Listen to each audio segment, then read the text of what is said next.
अस्सलामुअलैकुम। ICC T20 world cup 2021 की खुसूसी transmission में आपको खुशामदीद कहते हैं। मेरा नाम है आयशा यूसुफ और ये खुसूसी ट्रांसमिशन का हमने इनेकाद किया है।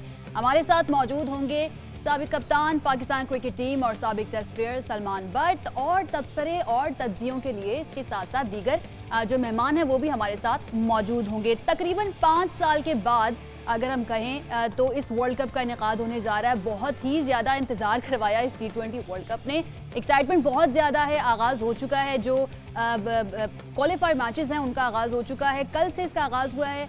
कल 4 जो है टीमें आमने सामने थी। 2 मैचेस हुए जिसमें से स्कॉटलैंड और बांग्लादेश आमने सामने थी और ओमान और न्यू पापा गिनी जो है उनका मुकाबला हुआ और एक बड़ा अपसेट हुआ है। स्कॉटलैंड ने हरा दिया है बांग्लादेश को, तो इसके ऊपर हमें बात करनी है। इसके साथ साथ इन मैचेस में से जो भी टीमें जीतेंगी वो आगे बढ़ेंगी और सुपर 12 को ज्वाइन करेंगी, जो कि आईसीसी जो T20 रैंकिंग है उसमें टॉप 8 टीमें हैं। 4 टीमें जाएंगी, उनके साथ मिलेंगी और सुपर 12 का ये मरहला होगा। तो हमने इस पर बात करनी है, तबसरे तज्जिए शामिल करने हैं, लेकिन हमारा जो फोकस होगा वो पाकिस्तान पर होगा, पाकिस्तान की टीम पर होगा। पाकिस्तान का कॉम्बिनेशन कैसा है और सबसे बड़ा मुकाबला आगाज़ जहाँ से होने जा रहा है 24 अक्टूबर को होने जा रहा है। पाकिस्तान और इंडिया का मुकाबला होगा और ये दोनों टीमें, आपको पता है कि जब ये मैच होता है तो सन्नाटा छा जाता है दोनों मुल्कों के अंदर, क्योंकि दोनों मुल्क जो हैं उसकी आवाम बहुत ज़्यादा क्रिकेट लविंग है और पाकिस्तान और इंडिया का मैच जब हो तो आपको पता है फिर जोश मार रहे होते हैं जज्बात। तो आगाज़ कर लेते हैं सलमान से। सलमान, कैसे हैं आप? Welcome to the show. Throughout आपने हमारे साथ मौजूद रहना है, तो what do you expect? Excitement कैसी है? सबसे पहले तो बहुत शुक्रिया आयशा। बिल्कुल आफ्टर 5 इयर्स लॉन्ग वेट, बीच में कोविड भी आया, डिलेज हुए डिफरेंट, फिर इंडिया में हालात ज़्यादा ख़राब हुए, टूर्नामेंट शिफ्ट हुआ Dubai, finally it's kicked on. और आते साथ ही पहले दिन जैसे आपने इंट्रोडक्शन में बताया कि बांग्लादेश ने सरप्राइज़ एक मैच उन्हें जो सरप्राइज हुए हैं वो not pleasantly because they lost the first game. और Scotland definitely they announce themselves in a way कि जहाँ पर लोग उन्हें राइट ऑफ कर रहे थे कि यार ये यूएई की कंडीशंस जो है ना, टीमें हैं, स्लो कंडीशंस हैं, यहाँ पे स्पिनर्स डोमिनेट करते हैं, तो ये जो यूरोपियंस हैं इनके लिए मुश्किल होगी। So they have started with a statement. उन्होंने आके एक एशियन जो थर्ड एशियन बड़ी टीम है इस टाइम पे बांग्लादेश, क्योंकि उन्होंने रिसेंटली न्यूजीलैंड से सीरीज जीती है अपने मुल्क में, उन्होंने रिसेंटली ऑस्ट्रेलिया से सीरीज जीती है, एंड कम स्कॉटलैंड हार गए मैच वर्ल्ड कप का पहला। और I think it's a very good start because बहुत अरसे के बाद आईसीसी ने दोबारा एसोसिएट मेंबर्स को मौका दिया वर्ल्ड कप में आके क्वालिफायर्स खेलने का। तो जब उन्हें मौका मिला तो पहले ही दिन हमने एक अपसेट देखा, which is the beauty of developing Nations को जब आप मौका देते हैं और जब वो इस तरह की किसी स्टेबल साइड को हराते हैं तो दिस शोज़ कि वहाँ पे क्रिकेट पे काम हो रहा है, डेवलपमेंट हो रही है क्रिकेट की। तो दैट वाज वंडरफुल। और आई थिंक कि उन्होंने जिस तरह से इसको स्पिनर्स डोमिनेटेड जो अटैक था उसको फेस किया, उसके बाद 50 पे 6 रन्स 50 पे उनकी 6 विकेट्स गिर चुकी थी। उसके बाद ग्रीव्स ने आके 45 की इनिंग खेली और उस इनिंग्स को स्टेबल करते हुए 141 तक ले गए, जिसको फिर उन्होंने बहुत मुश्किल कंडीशंस थी डिफेंस के लिए। ड्यू बहुत ज़्यादा थी, बॉल गीला था, कैचिंग मुश्किल थी। इन चीज़ों के ऊपर हमने बात करी सलमान, लेकिन आपको क्या लगता है कि ये अपसेट की वजह क्या बनी? क्या बांग्लादेश ने स्कॉटलैंड को बहुत ईजी लिया, ओवर कॉन्फिडेंट थे, या फिर स्कॉटलैंड जो था वो इतनी ज़्यादा अग्रेशन में था कि हमने अपने आप को प्रूव करना है? क्या बात थी? ये बात भी थी यकीनन कि स्कॉटलैंड ने कुछ साबित करना था कि क्रिकेट में किस तरह से वो इम्प्रूव कर रहे हैं। दूसरी तरफ बांग्लादेश की जो मैंने विक्ट्रीज़ का जिक्र किया वो बड़ी बिलो स्टैंडर्ड पिचेस के ऊपर उन्होंने सीरीज़ करवाई ऑस्ट्रेलिया से और न्यूजीलैंड से। यहाँ पे एवरेज स्कोर जो थे वो 100 एंड लेस देन 100 थे। तो जब आप बहुत पैथेटिक कंडीशंस में खेलते हैं तो आपके जो बैट्समैन हैं इनकी क्योंकि रन्स नहीं होते, स्ट्रोक्स नहीं लगते, तो इनके कॉन्फिडेंस लेवल्स वो नहीं होते, इनकी फ्लुएंसी जो है वो ख़त्म हो जाती है। सो जब आप आते हैं एक ऐसे टूर्नामेंट में जहाँ पर रन ज़्यादा होंगे, पिचेस बेटर होंगी, पेस एंड बाउंस होगा और वहाँ पे आपको फास्ट बॉलर्स खेलने पड़ेंगे, तो क्लियरली बांग्लादेश के जो बैट्समैन कल खेल रहे थे दे लुक्ड रस्टी। उनकी फ्लो नहीं थी, उनकी टाइमिंग नहीं हो पा रही थी जिस तरह वो करना चाह रहे थे, और उसका पूरा एडवांटेज उठाया उन्होंने स्कॉटलैंड ने। आई थिंक बांग्लादेश की अप्रोच भी थोड़ी टिमिड है, वो घबराए हुए से लग रहे थे ओकेजन में एंटर होते ही, जबकि फर्स्ट पावर प्ले उन्हें पॉजिटिवली खेलना चाहिए था। बिल्कुल उसको यूटिलाइज नहीं किया एंड आई थिंक कि उन्होंने अपने आप को हॉट वाटर में डाल लिया आते साथ ही मजीद आगे आने वाले मैचेस में हमें लग रहा है कि वो मजीद कंफ्यूज्ड नजर आएंगे, हमें पैनिक में नजर आएंगे। अच्छा, पाकिस्तान और वेस्ट इंडीज़ का वार्म अप मैच भी आज हो रहा है, उस पर भी हमने बात करनी है, लेकिन उससे पहले जो कल मैचेस हुए हैं उनकी बात कर लेते हैं। ओमान और न्यू पापा गिनी का मैच हुआ है, उसमें ओमान जीता है, उसमें आप क्या देखते हैं, ओमान ने कैसा परफॉर्म किया, ये देखते हुए कि ओमान की टीम के अंदर बहुत सारे लड़के पाकिस्तान से ताल्लुक़ रखते हैं।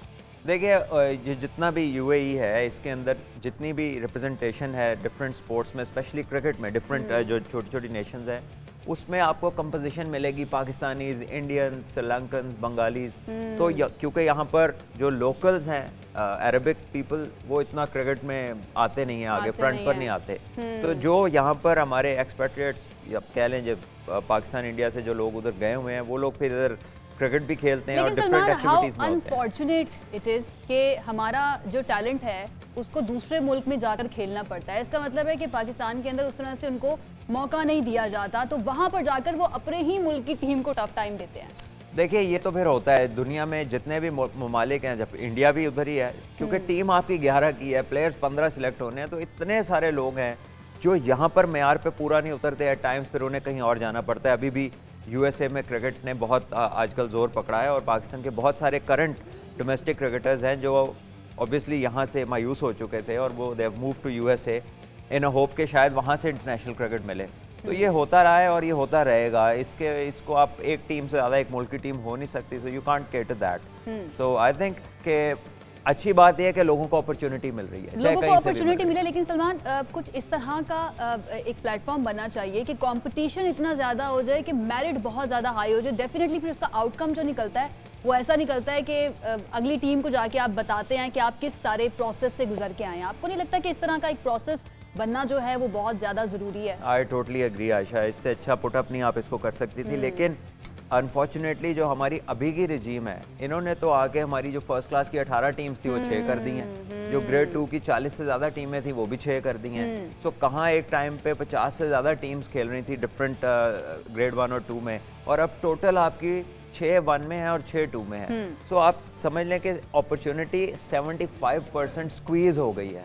So we are left with only 25% players, the rest we don't have a plan for. हमने कहा कोच बन जाओ, अंपायर बन जाओ, रेफरी बन जाओ।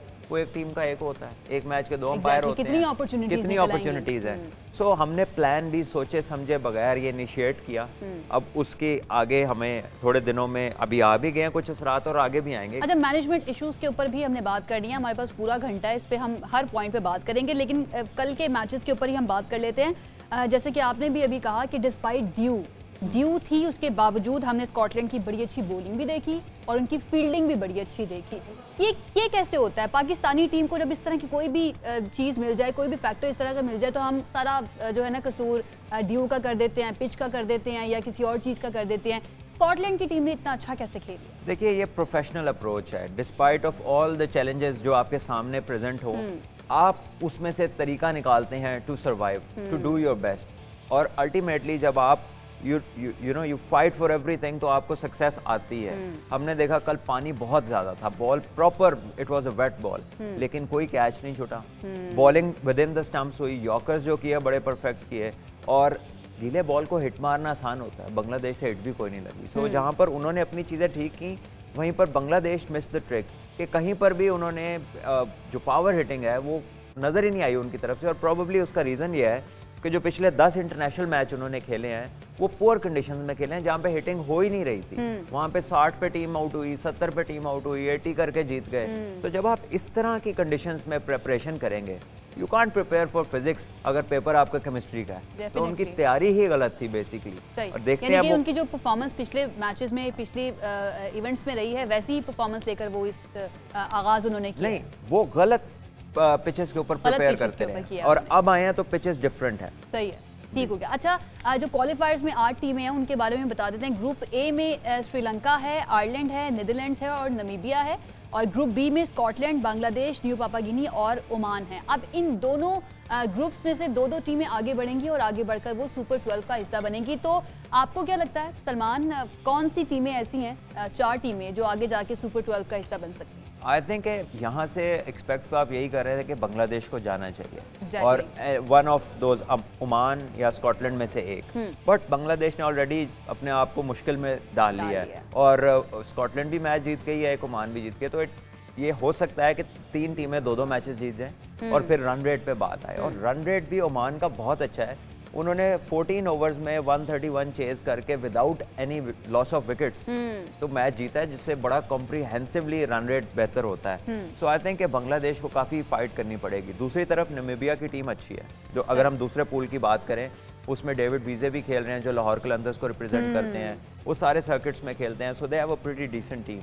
और जो दूसरी नेशंस हैं क्योंकि एसोसिएट हैं, so we haven't seen them उनके प्लेयर्स जिनको बाहर परफॉर्म करते कोई लीग्स में आके बहुत अनलीश होते देखा हो, तो this is the first big event जहाँ पे वो नज़र आएंगे।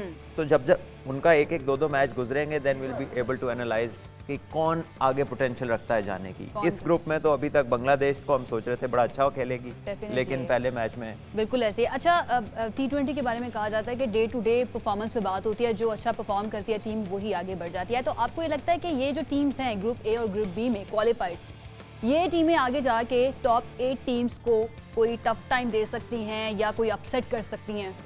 देखिए, क्रिकेट है, कुछ भी हो सकता है, लेकिन the top sides will have to be at their very low। बड़ा उन्हें गंदा खेलना पड़ेगा इनसे मैच हारने के लिए, क्योंकि उनके पास एक्सक्यूज नहीं है, वो सारी लीग्स खेलते हैं। अच्छा, यहाँ पे मुझे आपने कहा बड़ा गंदा खेलना पड़ेगा। पाकिस्तानी टीम का एक और नाम भी है अनप्रेडिक्टेबल टीम, बहुत अच्छा भी खेल सकती है और बहुत बुरा भी खेल सकती है, तो उसके बारे में क्या ख्याल है? अफोर्ड नहीं कर सकते। आपके ग्रुप में न्यूजीलैंड है, आपके ग्रुप में इंडिया है, आपके ग्रुप में अफगानिस्तान है, वो भी आसान हरीफ नहीं है। एशिया कप में यूएई में पाकिस्तान और अफगानिस्तान का मैच लास्ट बॉल पे फिनिश हुआ था। वर्ल्ड कप पे इंग्लैंड में लास्ट ओवर में वो मैच फिनिश हुआ था जब वहाब रियाज ने हिट मार दी थी। दूसरे में शोएब मलिक ने लास्ट बॉल पे छक्का लगाया था, तो हम Pakistan, so that is very close for my liking या एनी पाकिस्तानी लाइकिंग। यार लास्ट बॉल पे अफगानिस्तान से फैसला हो रहा है और ये वो 3 टीमें जो ऑलरेडी हैं उधर हमारे साथ, और अभी यहाँ से किसी ने आना है, सो रिलैक्स नहीं आप कर सकते। अच्छा, ये सुपर 12 में जो दोनों ग्रुप्स बने हुए हैं, ग्रुप 1 और ग्रुप 2, हमारा जो ग्रुप है ग्रुप 2 जिसमें पाकिस्तान, इंडिया, न्यूजीलैंड, अफगानिस्तान, ये भी बड़ा टफ ग्रुप होगा। जो ग्रुप 1 है उसके अंदर भी जो टीम्स मौजूद है, England, Australia, south Africa, West Indies, इसमें भी बड़े मजे की क्रिकेट देखने को मिलेगी। डेफिनेटली। देखिए, इसमें सारे वो हैं जिनके लिए ये वाली पिचेस जो हैं वो अनयूजुअल होता है उनके लिए, इसके लिए सूटेड नहीं है। उनका जो तर्ज क्रिकेट है वो फास्ट एंड बाउंसी ट्रैक्स के ऊपर से खेल के आते हैं। ऑल्दो वो IPL खेले हैं उनके कुछ प्लेयर्स, बट स्टिल उनके लिए बहुत बड़ी एक शिफ्ट आती है टेक्निकली अडेप्ट करने में कि ये स्लो कंडीशंस हैं, लो कंडीशंस हैं, स्पिनर्स वाली हैं, तो मुश्किलात तो उनके लिए होंगी, बट ये उनके लिए कंफर्ट जोन है कि वो आपस में खेल रहे हैं। उनके दूसरे पूल में एशियन साइड्स नहीं है। ठीक है। अच्छा, और ये जो आपने पिचेस की बात की, पाकिस्तान, इंडिया, ये 2 कंट्रीज ऐसी है जिनके लिए ये पिचेस इजी होंगी, आसान होंगी, क्योंकि इनके तो मैचेस ही मोस्टली वहाँ पर हो रहे हैं। IPL सारा UAE में हुआ है, पाकिस्तान की होम क्रिकेट भी मोस्टली अभी कुछ अरसे से पाकिस्तान में ही करवा रहे थे, लेकिन जब होती थी PSL होता था वो UAE में भी होता था, तो इसलिए Pakistani cricketers, Indian cricketers used to हैं वहाँ की पिचेस के, तो उनके लिए बहुत ज़्यादा मुश्किल नहीं होगी। यस, इवन श्रीलंकन्स, इवन बंगालीज, अगर आप देखें तो बांग्लादेश पाकिस्तान से एशिया कप का मैच जीत गया था UAE की कंडीशंस में। सो ये जो मैंने आपसे बात कर रहा हूँ ना कि एशियंस के लिए तो ये ऐसी चीज़ है कि जिधर हमारी क्लब्स में ऐसी पिचेज होती हैं जहाँ हमारे बच्चे बड़े हो रहे होते हैं खेलते हुए, हमारे लिए घर की बात, हमारे लिए ये नॉर्मल चीज़ है। लेकिन अडेप्टेशन जिस ग्रुप के लिए वो सारे इकट्ठे हैं, तो अब उनमें से ऑस्ट्रेलिया के भी कुछ प्लेयर्स थे IPL, साउथ अफ्रीकन के भी मेन प्लेयर खेल रहे थे, वेस्ट इंडीज़ तो दुनिया की हर लीग खेलते हैं, उनसे ज़्यादा वाकिफ कोई नहीं है किसी भी कंडीशन का। सो देखना यह है कि ऑन द डे कौन ज़्यादा अच्छा जेल होता है, कौन अच्छी परफॉर्मेंस एग्जीक्यूट कर पाता है। फील्डिंग बड़ी इंपॉर्टेंट होगी क्योंकि लो स्कोरिंग मैचेस में प्रेशर होता है। एज फील्डर्स अगर आप हाफ चांसेस को कन्वर्ट करते हैं कैचेस में और रनआउट्स में, तो आप मैच में एक शिफ्ट ले आते हैं, मोमेंटम आपकी तरफ शिफ्ट हो जाता है। सो आई थिंक ये देखना पड़ेगा कि कौन सी टीम मौके पे क्या सा करती है। ठीक हो गया। अच्छा, अब हम आ जाते हैं ज़रा पाकिस्तानी टीम के ऊपर। पाकिस्तान की टीम का जो कॉम्बिनेशन है वो किस तरह का आप देखते हैं, क्या समझते हैं? क्योंकि मैं देख रही थी सोशल मीडिया काफ़ी क्रिकेटर्स और काफ़ी एक्स क्रिकेटर्स, तज्जियाकार सब कह रहे थे कि अब जो टीम बनी है बड़ी बैलेंस टीम बन गई है। तो डू यू थिंक कि ये टीम बड़ी बैलेंस बनी है? जितने बैट्समैन चाहिए थे, जितने स्पिनर्स चाहिए थे, वो मौजूद हैं और वो टफ टाइम दे सकते हैं दूसरी टीमों को? बिल्कुल, आई थिंक जो पहले हमारी टीम थी, हमारा मिडिल ऑर्डर टोटली इनएक्सपीरियंस भी था और उसके साथ वो उनका ट्रेंड एक ही था बैटिंग का कि बड़ी हिट्स मारनी है, तो वो गेम बैलेंस नहीं हो रही थी उस टीम के साथ। अब जो हमारी लेटेस्ट एडिशंस हुई हैं जिसमें शोएब मलिक टीम में आए हैं, सरफराज आए हैं, उसके साथ आप के जो है ऑब्वियसली फ़खर जमान वापस आए हैं, तो आपके पास एक बैलेंस है कि 3 प्लेयर ऐसे हैं कि जो मैच चला सकते हैं लंबा। बाबर है, रिजवान है, शोएब मलिक है, और 3 प्लेयर्स ऐसे हैं फ़खर में, आसिफ अली में, हैदर अली में, जो बड़ी हिट्स मार सकते हैं। लेकिन आसिफ अली की आपने बात की, आसिफ जो है जब ज़रूरत हुई जिन भी मैचेस में, उसमें वो बहुत ज़्यादा चले नहीं, लेकिन रिसेंटली नेशनल T20 जो हुआ था उसमें उन्होंने काफ़ी अच्छा परफॉर्म किया है। तो आप की क्या एक्सपेक्टेशन है उनसे? वो चलेंगे इन मैचेस के अंदर? प्रेशर को लगता है कि हैंडल नहीं कर पाते हैं ये, इसके लिए तो मुझे इस्तिखारा करना पड़ेगा कि पहले से, क्योंकि अभी तक तो ऐसा नहीं हमें देखने को मिला। यहाँ पे बैठ के हमारी कोशिश ये है ना कि अंदाजों पे बात कर सकें। जी, इफ आई एनालाइज, देखें पिछले 2 साल में ऐसी कोई एग्जांपल नहीं। आपने बिल्कुल ठीक कहा कि 29 मैच वो खेले हैं और महल 1 या 2 50 उनकी, which is surely not enough. और अगर आप मेरे से पूछें तो फॉर माई लाइकिंग इफ्तिखार को उधर होना चाहिए था आसिफ अली की जगह पे, और एक फास्ट बॉलर की जगह वहाब को होना चाहिए था। सो ये 1-2 चेंजेस हैं जो अभी भी आप कर सकते थे, probably Sharjeel in the top order somewhere, but पहले जो हमारी टीम सेलेक्ट हुई थी उससे ये कदरे बहुत बेहतर है। और इसमें अगर प्रॉपर कॉम्बिनेशन खिलाया जाए तो you can go with 9 batters and 8 bowlers इन 11, तो आप अपने दिन पे किसी को भी हराएंगे, ये आपकी हरा सकते हैं। अच्छा, शोएब मलिक की आपने बात की कि शोएब मलिक जो है वो अच्छी एडिशन है, एक सीनियर प्लेयर भी हैं, और उनके होने से स्पेशली जो इंडिया का मैच होगा उसके अंदर हमें काफ़ी हेल्प भी मिल सकती है, बाकी मैचेस में भी। लेकिन कुछ ऐसी भी खबरें आ रही थी सलमान के, बाबर आजम जो है उन्होंने कहा है कि हम इंडिया के साथ जो मैच है उससे पहले हम देखेंगे कि शोएब मलिक की जगह बनती है या नहीं बनती। तो क्या थोड़ा से उनको तहफ़्फ़ुज़ात हैं शोएब मलिक की टीम में आने से? मैंने भी ये सुना है उनकी स्टेटमेंट, और काफ़ी शॉकिंग थी, बिकॉज आप एक्सपीरियंस प्लेयर को लाते ही इसलिए हैं कि वो आपको जो मैनेज करेगा जब आपके ऊपर प्रॉब्लम आएगी। तो अगर आप सबसे हाई प्रेशर गेम जो है उसके लिए ही आप डाउटफुल हैं कि इसको देखेंगे खिलाना है या नहीं खिलाना, दैट मीन्स कि आपके प्लान में इनिशियली वो नहीं है। सो अगर वो नहीं है then good luck because you needed experience there in the lower middle order। और अगर आप वहाँ पर इस डिफरेंट अप्रोच से जाना चाह रहे हैं तो ऑब्वियसली इज द कैप्टन, उसके पास फ्री हैंड है, बाद में उसी ने जवाब देना है। अगर वो कामयाब होता है तो ज़बरदस्त। लेकिन अपने खिलाड़ी, कैप्टन का काम ये भी होता है ना कि अपने खिलाड़ी का मोराल जो है, जितने भी खिलाड़ी हैं उनका मोराल जो है वो अप रखा जाए, और इतने करीब आकर इस तरह की बात करने से उस खिलाड़ी का मोराल भी डाउन होता है और कंफ्यूज भी हो सकता है वो खिलाड़ी। इस पे हमें बात करनी है सलमान, लेकिन उससे पहले हमें एक ब्रेक लेनी है। ब्रेक से वापस आएंगे तो यहीं से कंटिन्यू करेंगे। आप देखते रहिए GNN।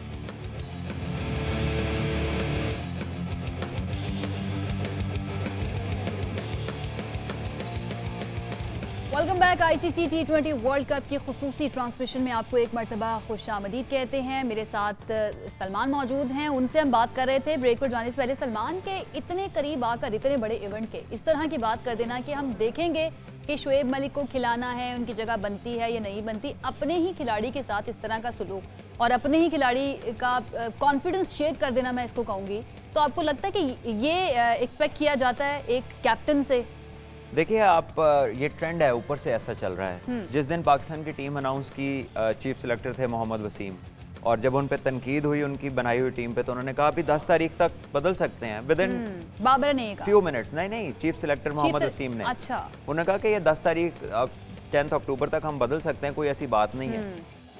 तो पहले दिन कॉन्फिडेंस का ख्याल कहाँ रखा गया? फिर उसके बाद नए चेयरमैन आए रमीज राजा, वो एक टेलीविजन शो में गए और उन्होंने जब सवाल का जवाब हुआ तो उनसे पूछा गया तो उन्होंने कहा कि जी बाबर के पास 1 महीना है, Babar has to grow up, वो बड़ा हो जाए और वो इस तरह अपनी क्रिकेट पे ध्यान दे, टीम की तरफ ना देखे। यानी कि इतना बड़ा इवेंट है, वर्ल्ड कप है और चंद दिन बाकी रह गए हैं, और चेयरमैन PCB जो है वो जाकर नेशनल टेलीविजन पे कहते हैं कि उनके पास 1 महीना है, अपनी परफॉर्मेंस वो ठीक कर लें। तो फिर उसने मतलब क्या एक्सपेक्ट करें फिर हम एक कैप्टन से कि वो क्या परफॉर्म करेगा जाके? सलमान, जब से उससे अच्छी तो परफॉर्मेंस किसी की है ही नहीं पाकिस्तान में। वो वर्ल्ड नंबर 1 है exactly. और हर मैच में रन्स करता है। अगर वो रन्स ना करे तो हमारी टीम उस मैच में अच्छा नहीं कर पाती। तो ऐसे मौके पे इस तरह की स्टेटमेंट्स देना, और फिर अब उसकी अपनी जब बारी आई तो उसने कहा कि जी अभी हम सोचेंगे इंडिया के खिलाफ अगर उन्हें खिलाना या नहीं खिलाना टीम कॉम्बिनेशन के ऊपर। सो ये एक ट्रेंड इस तरह का है कि कोई भी इस तरफ फोकस नहीं लग रहा कि टीम का कॉन्फिडेंस कितना इंपॉर्टेंट है, उनमें ये बिलीफ कितनी ज़रूरी है कि भाई मैंने खेलना है और मैंने परफॉर्म करना है। तो मैं तो बहुत अरसा पहले से ये कह रहा हूँ कि पाकिस्तान की टीम अब वर्ल्ड कप से एटलीस्ट 2 माह पहले अनाउंस होनी चाहिए थी, और फिर उसके बाद उसको चेंज ना किया जाता, उनको रखा जाता प्लेयर्स को जो ऑलरेडी इस कंडीशन के हिसाब से, क्योंकि पाकिस्तान की तो सारी क्रिकेट यूएई में पिछले कई सालों से खेली है। तो अगर हमें भी नहीं पता कि इन कंडीशंस में हमने कौन से प्लेयर भेजने हैं और हम 3-3 4-4 तब्दीलियां कर रहे हैं, इसका मतलब पहली गलत थी हमारी। तो ये खाली बाबर नहीं है, ऊपर वाले भी उसके वैसे ही हैं। और अगर खिलाड़ियों को नहीं पता होगा कि उन्होंने जाना है या नहीं जाना, टीम अनाउंस होने के बाद भी ये कहा जा रहा है कि देखेंगे, तो वो डेफिनेटली वो फोकस ही नहीं हो पाएंगे। उनको ये नहीं पता होगा कि भाई हमने जाना है या नहीं जाना। तो फोकस्ड होना बहुत ज़्यादा ज़रूरी है और उसके बाद ही वो अच्छी तैयारी कर सकेंगे। On the other hand Salman, जो हमारा सबसे बड़ा राइवल है भारत, उधर से हम कभी इस तरह की बातें नहीं सुनते। उनके कैप्टन को देख लें, उनके खिलाड़ियों को देख लें, उनकी मैनेजमेंट को देख लें, कभी भी हमें इस तरह की कोई बात सुनने को नहीं मिलती जिससे हमें लगे कि उनके खिलाड़ियों का कॉन्फिडेंस शेक हो सकता है। देखिए वहाँ पे स्टेबिलिटी बहुत ज़्यादा है, कन्फ्यूजन नहीं है, क्लैरिटी बहुत ज़्यादा है। उनके प्लेयर्स के रोल्स डिफाइंड हैं। अगर कोई नया लड़का भी वो अंदर लाते हैं तो उसके पीछे 3 से 4 सीजन्स की परफॉर्मेंसेज होती हैं। वो ऐसे ही नहीं होता कि किसी ने PSL के एक मैच में 3-4 छक्के मारे और टीम में आ गया, किसी ने एक दिन बॉलिंग की 140 से ऊपर कर दी वो टीम में आ गया। ऐसी अनसर्टन चीज़ें, ऐसी फैशनेबल चीज़ों पे वो लोग बिलीव नहीं करते। उनकी अगर आप पिक्स को देखें तो वो 3-3 4-4 सीज़न उन्होंने डोमेस्टिक के, रणजी ट्रॉफी के खेलते हैं, फिर IPL में आते हैं, पूरा A टीम्स के टूर्स होते हैं, और वो बहुत ज़्यादा सीज़न करके प्लेयर्स को उनको फास्ट ट्रैक नहीं किया जाता हमारी तरह। हम तो अल्ट्रा फास्ट, इधर बच्चे का टैलेंट नज़र आया, 4 दिन बाद पता चलता है उसका नाम आ गया किसी ना किसी टीम में। सो हमारा तर्ज जो है वो बिल्कुल एक इमेच्योर आउटलेट की तरह है कि जिस तरह हम अपने प्लेयर्स को ला रहे हैं। अच्छा नहीं होता उस खिलाड़ी के लिए नहीं होता, क्योंकि जब उसको एकदम से बहुत ज़्यादा फेम मिल जाती है तो उसके बाद है ना क्या कहेंगे। देखिए फेम और जो इसके बेनिफिट्स हैं फाइनेंशियल और दूसरी चीज़ें, वो तो पार्ट एंड पार्सल है, लेकिन सबसे जो इससे इफेक्टिव जो बुरा इफेक्ट आता है प्लेयर के ऊपर वो ये आता है कि पूरा पकने से पहले वो एक्सपोज हो जाता है दुनिया में। और जब आप उसको अनप्रिपेयर्ड लाते हैं और वो नाकाम होता है तो उसके बाद होता ही है कि आप खुद ही कहते हैं कि नहीं ये तो प्लेयर था ही नहीं, इसको तो अभी बहुत काम करने की ज़रूरत है, इसे पीछे भेजो, इस पे कोचेस काम करें, and the guy is just shattered. उसके बाद उसका कॉन्फिडेंस बिल्ट होने में, उसको पूरी तरह से ऊपर आने में बहुत वक्त लगता है। सो आई थिंक ये वो चीज़ है जो बिल्कुल भी प्लान्ड तरीके से नहीं हो पा रही, जो कि होनी चाहिए प्लान से। बच्चों के साथ अगर आप स्कूल और उसके बाद आप अंडर 19, अंडर 16, अंडर 17 और ये सारे एज ग्रुप्स में अगर आप उनके बेसिक्स पे काम करेंगे तो फिर ही वहाँ तक आप पहुँचेंगे जिस स्टेज का आपने जिक्र किया। फिर हमारी शायद गलतियाँ वैसी ना हो जो अब हैं, और हम उस लाइन में आ जाएं जिस तरह आपने जिक्र किया कि इंडिया अपने प्लेयर्स के साथ करता है। ऐसे सलमान, और जिस तरह से आप कह रहे थे कि फौरी तौर पर आप ना किसी ने अच्छा परफॉर्म किया किसी टीम में और फ़ौरन से आप उसको ले आते हैं, मैं ये कही थी कि वो खिलाड़ी जब आगे आता है वो इतना ज़्यादा फेम देखता है क्योंकि वो उस तरह से मैच्योर नहीं हुआ होता, तो उस फेम का अक्सर उस पर गलत असर हो जाता है और अपनी वो परफॉर्मेंस उस तरह से बरकरार नहीं रख पाता। उसके पीछे रीज़न यही होती है कि उसको उस तरह की ट्रेनिंग नहीं मिली, जितना वक्त उस पर लगना चाहिए था, जिस प्रोसेस से उसको गुजरना चाहिए था वो नहीं गुजर सकता। Unfortunately that is the case, और इसको हमें कम करना है, लेकिन उसके बरक्स ये बढ़ता जा रहा है ट्रेंड। हमारा एक बॉलर आता है लेफ्ट आर्म से 2 गेंद अच्छे करता है, हम कहते हैं वो वसीम अकरम मिल गया। कोई यॉर्कर अच्छा मारता है, हमें वो वकार यूनुस नजर आना शुरू होता है। कोई ड्राइव अच्छा मारता है, वो हमें सईद अनवर लगता है। तो इस तरह नहीं आप प्लेयर्स को बिल्ड कर सकते। You have to give them their own identity. वो खुद से कुछ ऐसा बने जिसको दुनिया फॉलो करे, ना कि वो सारी जिंदगी किसी ऐसा लगता है कि किसी ने थोड़ा सा अच्छा परफॉर्म किया उसको प्लेट में रख के सब कुछ दे दिया जाता है, और एक मैच के अंदर जो है उसने परफॉर्म किया है और उसके बाद हर जगह पे बस उसी का नाम जो है ना वो हम देख रहे होते हैं। बहरहाल हम आ जाते हैं पाकिस्तान और वेस्ट इंडीज़ के वार्म अप मैच पे। वेस्ट इंडीज़ को क्या हो गया है सलमान? आई थिंक पाकिस्तान ने एक तो बॉलिंग अच्छी की है, stump to stump pitch slow था, उनको ऐसी लेंथ प्रोवाइड नहीं की जहाँ पे वो खुला बड़ा हिट मार सके, और वेस्ट इंडीज़ की तरफ से इंटेंट की कमी नजर आई है। कि होता है कि आपने कोशिश की, नहीं लगी, लेकिन यहाँ पर कोशिश ही नहीं की गई। क्रिस गेल आए, आराम से खेलते रहे, उससे पहले लैंडल सिमंस ओपनर थे, उन्होंने 23 बॉल खेले। आखिरी 3 बॉल पे 3 चौके मारे तो उनके 23 बॉलों में 18 रन बने। तो इसका मतलब है कि वो बिलो 30-40 का स्ट्राइक रेट से भी नीचे जा रहे थे। तो अगर आपका T20 के पावर प्ले में ये स्टार्ट होगा तो आपके इंटेंट की समझ नहीं आएगी किसी भी देखने वाले को कि आप चाह क्या रहे हैं, आप किस जगह पे अटैक करेंगे। क्या ये चाहते हैं, वेस्ट इंडीज ये चाहती है कि किसी को समझ ना आए कि हम क्या आगे जाके सरप्राइज देने वाले हैं बाकी टीमों को, या फिर आपको लगता है कि एग्जॉस्ट हुए हुए हैं या कोई और वजह है इस तरह से खेलने की? वेल आइड से कि आप ब्लफ, इतना बड़ा भी ब्लफ नहीं होता। ऐसा भी नहीं होता कि आप या दूसरी टीम कोई बेवकूफ़ तो नहीं है कि उनको पता ही ना हो आप क्या करना चाह रहे हैं। और इतना भी नहीं है कि आपके पास बहुत मैच है तो एक मैच खराब कर लें। 2 ही आउटिंग्स हैं आपकी वर्ल्ड कप से पहले। So you need to actually put up a show जहां पर आप वो करना चाह रहे हैं जो आपने मैचों में करना है। ना हो या हो जाए वो एक अलग चीज़ है, लेकिन इधर कोशिश ही नहीं नजर आई कि कुछ करना है। इधर तो आगे बस वक्त गुजार रहे हैं। मुझे तो ऐसा लग रहा था मैच ड्रॉ करने के लिए खेल रहे हैं। ड्रॉ तो सिर्फ टेस्ट में होता है। पाकिस्तान की परफॉर्मेंस कैसी देख रहे हैं वार्म अप मैच में? मेरा ख्याल है कि पाकिस्तान ने बॉलिंग अच्छी की है। एक्सपेक्ट तो मैं कर रहा था कि वेस्ट इंडीज कोई अटैक करेंगे तो हमारे बॉलर्स का जरा तैयारी होगी, टेस्ट उनकी exact line and length precise कितनी है उनका पता चलेगा। लेकिन क्योंकि सामने से अटैक नहीं हुआ तो वी हैव टू से पाकिस्तान रियली बोल्ड वेल। और बट जब अटैक होगा, कोई पार्टनरशिप लगेगी, तब रियल टेस्ट आएगा हमारा। ठीक है, अच्छा अब मैं आ जाती हूँ ज़रा पाकिस्तान और इंडिया का जो मैच होना है, और आने वाले दिनों में जब तक ये मैच होता नहीं है हम थोड़ी बात करते रहेंगे इसके ऊपर। जो कोहली हैं उनका मैं अभी आर्टिकल पढ़ रही थी, उसमें इंटरव्यू में उन्होंने कहा है कि पाकिस्तान के साथ जो मैच होगा ना उसको हमने बड़ा इजीली लेना है, और ये जैसे बाकी मैच होते हैं उसी तरह के मैच होंगे ये।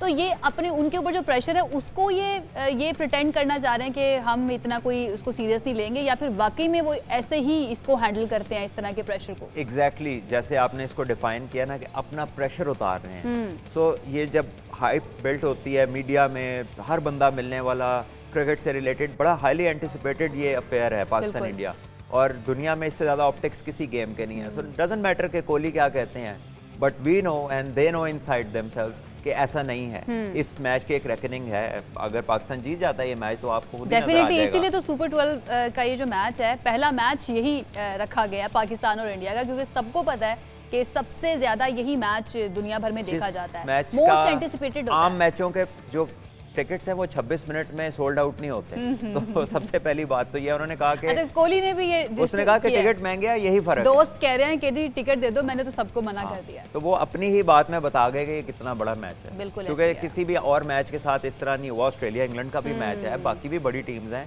लेकिन ऐसी एंटिसिपेशन कहीं नहीं है। और दोनों तरफ के लोग बहुत हद तक ये कहते हैं कि यार ये मैच जीत जाओ बाकी खैर है। बाकी ऐसा एटीट्यूड आपको देखने में यहाँ पे भी हमें यही नजर आता है कि भाई बस इंडिया से जीत जाना, बाकी हम माफ कर देंगे, कोई मसला नहीं है। और होना भी चाहिए ना, क्योंकि वैसे तो हमारी सीरीज होती नहीं है बहुत अरसे से, सिर्फ ये आईसीसी के इवेंट्स के अंदर ही हम आमने सामने आते हैं। अच्छा, भुवनेश कुमार और ईश्वन जो है इनको कोहली ने ट्रम्प कार्ड अपना करार दिया है इस मैच के लिए, तो डू यू थिंक कि हमारे पास इनका तोड़ मौजूद है? भुवनेश्वर कुमार और अश्विन को अच्छा बड़ी बात है, बिकॉज मैं तो समझ रहा था कि शायद वो फर्स्ट 11 में कंसिडर ही ना हो पाकिस्तान के खिलाफ, बिकॉज उसके पास बुमराह है, शामी है, पांड्या है, ठाकुर है, तो ये वो है जो इन फॉर्म क्रिकेटर्स हैं। ये भी ब्लफ करने के लिए तो नहीं कहा कि मैं कह देता हूँ ये उसके खिलाफ तैयारी करेंगे और मैं जो हूँ ना अपने दूसरे खिलाड़ियों को उतार दूंगा। बहुत ही वो उन्होंने मासूम समझ लिया है बाकियों को। ये तो मुझे समझ आ गई है, तो बाकी खिलाड़ियों को तो प्लेयर्स हैं जो शायद उनकी स्टार्टिंग 11 में भी ना हो पाकिस्तान के अगेंस्ट, बिकॉज पाकिस्तान की टीम में 1 या 2 मैक्सिमम लेफ्ट हैंडर्स होंगे, तो सारे तो राइट हैंडर्स हैं। तो अगर अश्विन आते हैं तो मेरा ख्याल है कि उनको फिर एक लेग स्पिनर या एक लेफ्ट आर्म स्पिनर बाहर करना पड़ता है, जो वो अफोर्ड नहीं कर सकते। मुझे नहीं लगता कि वो जडेजा को बाहर बिठाएं एट एनी कॉस्ट, और ना ही वो एक लेग स्पिनर के बगैर जाएंगे जिस तरह की पिचेस हैं। और फास्ट बॉलिंग भी अगर हम देखें तो बुमराह और शामी उनके बेस्ट बॉलर्स हैं, और उसके बाद उन्होंने एक ऑलराउंडर खिलाना है। तो Bhuvneshwar is not an allrounder, not the fastest, not the best, तो मुझे नहीं लगता ये एक टोटल ब्लफ स्टेटमेंट। देखिए ना सलमान, साइकोलॉजिकली जिस तरह से ये खेलते हैं अपने इंटरव्यूज़ के अंदर, उनको पता है कि पाकिस्तान के अंदर भी ट्रांसमिशंस होनी है, बाकी मुल्कों के अंदर भी स्पोर्ट्स को इसी तरह से कवर किया जाना है, तो हमारी ये बातें भी डिस्कस होंगी, तो उन खिलाड़ियों तक भी पहुँच जाएंगी जिनके साथ हमने खेलना है, तो डेफिनेटली उसका भी असर होगा उन बातों का भी। इस तरह से साइकोलॉजिकली अगले को मात देना ये स्पोर्ट्स के अंदर कितना ज़्यादा ज़रूरी है, क्रिकेट के अंदर स्पेशली? देखिए, इसीलिए मेंटल स्ट्रेंथ की बात होती है। जब भी आप बड़े एनकाउंटर्स की बात करते हैं, गेम ऑफ नर्व्स की बात करते हैं, तो आपकी मेंटल स्ट्रेंथ ही वहाँ पे गेज होती है कि आपको अपने जहन पे काबू कितना है, आप कितनी नॉइज़ को शट डाउन कर सकते हैं और फोकस कर सकते हैं अपने काम पर, जो आपका काम है, जो आपने आउटपुट देनी है। सो ये वो टीजर्स होते हैं जो जो लोगों को उस तरफ लगाते हैं, अपनी लाइन से हटाने वाली, अपनी थिंकिंग से हट के सोचने वाली ये चीज़ें हैं जो लाई जाती हैं। और यहाँ पे जो मेंटली स्ट्रॉन्ग प्लेयर्स होते हैं वो इन चीज़ों का अहमियत नहीं देते, उनके लिए ये एक नॉइज़ है जिसको वो शट डाउन कर देते हैं। So I think Pakistan need to do that, और वो खुद भी यही करते होंगे। और ये बड़ा पुराना है, अब पाकिस्तान इंडिया में भी आ गया हुआ है बहुत अरसे से, लेकिन एशेज़ जो होती है इंग्लैंड ऑस्ट्रेलिया की, जब वो आप एक दूसरे की कंट्रीज में जाते हैं तो सबसे पहला हमला मीडिया करता है। And it is all about this noise, तो ये नहीं है, वो खेलेगा तो क्या होगा अगर वो ना खेला। और उसके लिए प्रॉपर ट्रेनिंग की। इससे पहले भी जब मैं ट्रांसमिशंस करती थी तो मैं ये कहती थी कि साइकोलॉजिकली आपको स्ट्रांग होना बहुत ज़्यादा ज़रूरी है, स्पेशली अगर आप बाकी कंट्रीज से तो खेलते हैं वो एक अलग बात है, लेकिन इंडिया से अगर आप खेल रहे हैं तो जितना प्रेशर असरअंदाज होता है उतनी शायद परफॉर्मेंस आपकी ख़राब नहीं होती है। तो साइकोलॉजिकल ट्रेनिंग किस तरह से हो सकती है, और क्या क्योंकि आप क्रिकेट टीम का हिस्सा रहे हुए हैं, तो क्या ऐसी कोई ट्रेनिंग का इंतजाम होता है पीसीबी के अंदर टीम के लिए? देखें, हमारे मुल्क में, हमारी इन्वायरमेंट में तो आप नेचुरली जितने इस पे आपको है, अल्लाह ने दी हुई है कैपेबिलिटी, तो that is there, but there is no special class of this. लेकिन उसका इंतज़ाम भी ऐसा है कि हम लोग जिस तरह के मेंटल टॉर्चर से गुजरते हैं पाकिस्तान टीम तक जाने में, और वहाँ जाकर भी रहते हैं हमारे लड़के, बिकॉज आपको पता कोई नहीं कब आप बाहर हैं, आपको पता कोई नहीं आपने खेलना है नहीं खेलना, तो आप अनसर्टेनिटी जो है हमेशा आपके ऊपर एक मंडलाती है। होनी चाहिए इस तरह की ट्रेनिंग होनी चाहिए। आई थिंक जब तक आप अनसर्टन हैं, आपका थॉट प्रोसेस हमेशा सर्वाइवर का रहेगा, और जब आपको सर्टेनिटी होगी आप प्लान करेंगे ऑपोजिशन के अगेंस्ट। तो ये दो डिफरेंट जहन है, एक जीतने जा रहा है और एक बचने जा हम आज तक बचने की जहनियत में है। जब हम जीतने की जहनियत में जाते थे तो तब इंडिया ये टिमिड अप्रोच के साथ आता था। जब 90s की अगर आप टीम देखें, अर्ली 2000s में, तो Pakistan walk in as favourites, लेकिन अब थोड़ा हिसाब उल्ट हुआ है, और यहाँ पे यही बात है कि मेंटली थोड़ा सा जो है ना वीकर साइड पे अभी हमारी जो लड़के। अच्छा, आपने कहा ना कि सर्वाइवल की जंग लड़ना शुरू कर देता है खिलाड़ी जब उसको पता ही नहीं होता कि उसने टीम में रहना है या नहीं रहना है। तो यहाँ पे तो मैनेजमेंट का भी यही हाल है ना, मैनेजमेंट को भी नहीं पता कि वो आज है या कल नहीं है। इतने करीब आकर इतने बड़े इवेंट से पूरी मैनेजमेंट तब्दील कर दी जाती है। देखिए, हमारे इधर तो मैनेजर्स लगते हैं ना, जो बहुत अरसे से, जब मैंने भी क्रिकेट खेली और उससे पहले भी, वो ऐसे लगता है जैसे बारियां लगी हुई हैं कि अच्छा आप चले जाएं, 2 टूर्स बाद अच्छा आप चले जाएं, वो फलाने साहब से है जी आप चले जाएं। मैनेजर का एक रोल होता है to keep people in line, उनका फोकस, उनका थॉट प्रोसेस एक लाइन में रखे कि जो कॉज है, जो आप जीतने जा रहे हैं। बट हमारे यहाँ मैनेजर्स की फ्रीक्वेंसी इतनी ज़्यादा चेंज है। अभी साउथ अफ्रीका के एक मैनेजर रिटायर हुए, मेरा ख्याल है मेरे करियर शुरू हुआ था तो वो उससे पहले मैनेजर थे, मेरी क्रिकेट खत्म हो गई, वो मैनेजर है, अब आके वो रिटायर हुए। सो इनका एक बड़ा इंपॉर्टेंट रोल होता है मैनेजर्स का।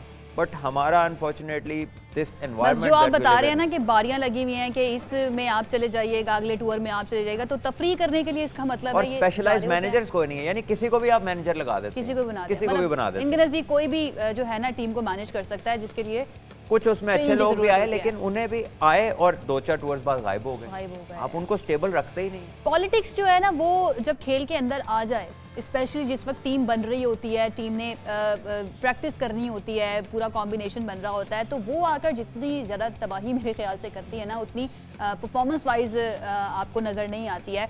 तो और इसके बाद हम ये भी देखते हैं कि जो टीम के अंदर, खिलाड़ियों के अंदर की पॉलिटिक्स है, वो भी बहुत ज़्यादा परफॉर्मेंस को अफेक्ट करती है। व्हाट डू यू थिंक कि जो पॉलिटिक्स है उसका कितना बड़ा रोल होता है? देखिए, ये तो पाकिस्तान की एक कह लें कि आपकी गेम बन गई है, नेशनल गेम बन गई है politics, because it is everywhere. ये एक इदारे में, किसी भी इदारे में है, किसी भी काम, एक घर के अंदर भी है, रिश्तेदारों में भी है, so it is everywhere, so you have to deal with it now. और दूसरा ये है कि आइडियल वर्ल्ड में तो यू डोंट वांट दिस। आपको मेरिट पे काम होना चाहिए, जो कैपेबल लोग हैं वो आगे आने चाहिए, कॉन्टेक्स्ट बेस्ड चीज़ें नहीं होनी चाहिए, रेफरेंसेस नहीं काम आने चाहिए। आपका काम, आपकी कैपेबिलिटी आपके काम आनी चाहिए, और उसकी बेस के ऊपर आपका रिजल्ट डिसाइड होना चाहिए, whether you are capable of doing something और नॉट। लेकिन अभी के लिए मैं यही कहूँगा कि because Pakistan team is in the world cup, तो मैं इसकी बहुत ज़्यादा डेप्थ में नहीं जाऊँगा। प्रॉब्लम तो ये है, जैसे आपने आइडेंटिफाई किया है, ये किसी से ढकी छुपी नहीं है, लेकिन इसका इलाज ऐसा नहीं है कि किसी डॉक्टर को बुलाया, सर्जरी कराई, 2 गोलियाँ खाई और आप ठीक हो गए। ये एक प्रोसेस लगेगा, ये लंबा चलना है। इससे लेकिन समझ नहीं आ रहा था कि ये शुरू कहाँ से होगा और एक देखिए हम एक्सपेक्ट कर रहे थे कि इस दौर में ये ठीक होगा, लेकिन इस दौर में भी इसका फिलहाल कुछ नहीं होगा। एग्जैक्टली यही तो सबसे ज़्यादा इंपॉर्टेंट बात है। अच्छा, पाकिस्तान और वेस्ट इंडीज़ का जो वार्म अप मैच है उसमें पाकिस्तान राइट नाउ 75 रन्स बना चुका है, एक खिलाड़ी उनका आउट हुआ है, तो आपको लगता है कि ये जीत के पाकिस्तान ज़रा कॉन्फिडेंस मज़ीद बूस्टअप होगा? देखिए डेफिनेटली आई थिंक कि ये क्योंकि मेरे सामने ये मैच लाइव आ रहा है अभी और 91 for 1 है पाकिस्तान, 49 पे बाबर आजम खेल रहे हैं, हमारे मिस्टर कंसिस्टेंट, जिनको उन्होंने कहा था कि एक महीने में आप बड़े हो जाएं, तो वो फिर 49 पे हैं। और फ़खर जमान 1 डाउन आए थे, वो 21 रन पे खेल रहे हैं। तो Pakistan is on top. 11 overs हुए, 9 ओवर्स में आपको तकरीबन 39 रन और चाहिए, 40 रन 54 बॉल में, which should be easy. But I think confidence तो डेफिनेटली पाकिस्तान गेन करेगा, लेकिन ये जो वेस्ट इंडीज़ की अप्रोच है, इससे केयरफुल रहना पड़ेगा। ये सही मैचेस में इस तरह टीमें नहीं खेलेंगी जो ये हुआ है। ये पता नहीं आज क्या कर रहे थे, अनएक्सप्लेनेबल। मुझे समझ नहीं आ रही कैसे लेट्स सी जब इनका मैच होगा ना वेस्ट इंडीज का, उस वक्त हम देखेंगे कि किस तरह से ये खेलती है। मुझे लगता है कि वो ब्लफ कर रहे हैं, आप कह रहे हैं कि इतना बड़ा ब्लफ हो नहीं सकता, फिर हम उस दिन ये डिसाइड करेंगे कि आप ठीक है या मैं ठीक हूँ। अच्छा, आखिरी वक्त जो चल रहा है हमारी ट्रांसमिशन का, तो उसमें हम ये बात कर लेते हैं ज़रा कि पाकिस्तान के लिए वैसे तो सारी टीमें बहुत ज़्यादा स्ट्रॉन्ग हमें नज़र आ रही हैं, लेकिन ज़्यादा टफ कौन सी टीम हो सकती है? और हमें देखें अच्छा किसके खिलाफ खेलना है। हमें इंडिया के खिलाफ तो लाजमी अच्छा खेलना है, हमें न्यूजीलैंड के खिलाफ बहुत अच्छा खेलना है, हमें इंग्लैंड के खिलाफ बहुत अच्छा खेलना है। तो इन 3 टीमों के अलावा, जो कि तीनों ही बहुत ही तगड़ी टीम है, बाकी कौन सी टीमें हैं? आप किसी के खिलाफ हल्का खेल ही नहीं सकते। आगे अफगानिस्तान है, इसके बाद उससे भी आपका लास्ट बॉल पे देखे ना, इनके साथ तो जरा पंगे हो गए हैं ना हमारे, इन 3 टीमों के साथ। इंडिया के साथ तो सदा का है, न्यूजीलैंड और इंग्लैंड ये टीमें, इन्होंने जो दौरे मंसूख किए, पाकिस्तान नहीं आए। मेरा ख्याल है कि the ideal thing would be not to get distracted on the basis of के जी हमारे साथ किसके क्या हालात हैं, उसने टूर कैंसिल किया। Our aim should be to win the world cup. जब आप वर्ल्ड कप विनिंग की तरफ चलेंगे, then you have to win everything, और your result has to be on you know on the top of your game आपने रहना है, तभी आप वर्ल्ड कप जीत सकते हैं। तो आसान करें टारगेट को, हर मैच को 1 at a time, just another game of cricket. World cup जीतने को टारगेट बनाएं।